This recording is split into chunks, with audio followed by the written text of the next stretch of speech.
গরুর মগজ। আর এটা কি? আলু আর করলা ভাজি। কত কি হচ্ছে। সে খেতে চাইছিলাম 1 বছর আগে, ঈদের ভিতরে খেতে পারি। তুমি ছাড়া কেউ খায় না, এই জন্যই তোকে নিয়ে আসা হয় না, তোমার একার জন্য নিয়ে আসা। টাটকা তো পাইছো দিয়ে কোনো বেশি করে রান্না, টাটকা টাটকা খেতে মজা লাগছিল। ফ্রিজে রাখলে কিন্তু আর মজা লাগবে না। আর তোমার এরা দুজনের জন্য বের করছি মুরগির মাংস।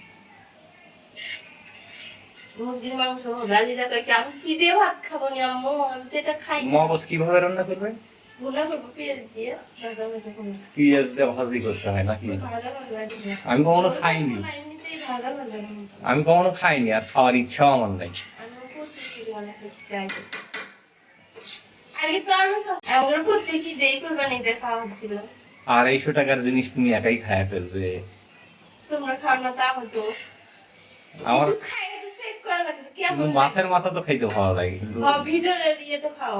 মাছের মাথা দেখলে। কিন্তু গরু ছাগল এগুলো আর আমার খাইতে পারি না। আলিদাও তো খাবি না, আলিদা যে আলিদা দেয়। তোমার মতোই হইছে। মানে তুমি যেটা পছন্দ না করো, ওখানে কলিরা খাই না, ঘুড়ি খাই না, তাই গন্ধ লাগে, গন্ধ খেলা থাকে না। রান্না করে খেতে কি রান্না করো, গন্ধ লাগে আমার। কি যে বাপ বিটির জন্য নাম করলা, 3 জনের জন্য 3 রান্না। ওইটা কি কিসের টোপলা? এটা হ্যাঁ। ফুচকা, পছন্দের ফুচকা। রে পড়ে গেছে নাকি? বের করে রাখো, বের করে রাখো।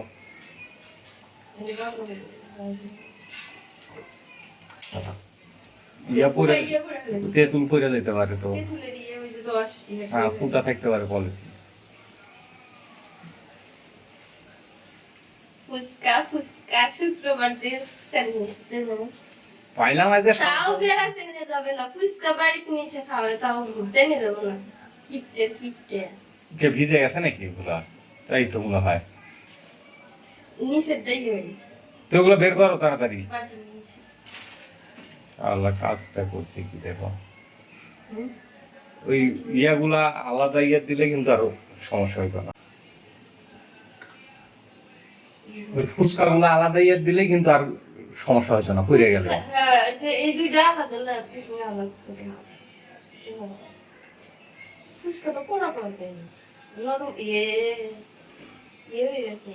ভিজে গেছে, টক পড়ে গেছে নাকি? আর এখনই বানায় তো খাবে, সমস্যা কি? আলিজা আগে হ্যাঁ, ওগুলো তুলে নাও। খাওয়া দাওয়া তো নরম হয়ে গেছে।